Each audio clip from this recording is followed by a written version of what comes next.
Magandang hapon. Narito na ang 2 p.m. Lotto result.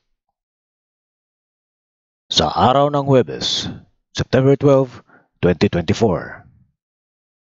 Sa 2D Lotto 2 p.m. draw, 31 and 28 in exact order.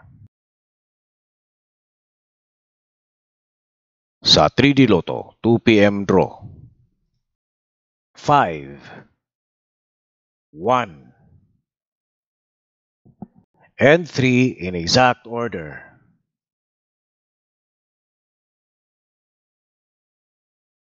Abangan natin mamayang gabi ang Lotto 642 na may estimated jackpot of 6 million. At ang Super Lotto 649 na may 45 million. Lotto draws for tonight, Easy 2 Lotto, Suertres Lotto, 60 Lotto, Lotto 642 at ang Lotto 649. Maraming salamat po. Huwag niyo pong kalimutan na mag-like, subscribe, and ring the notification bell.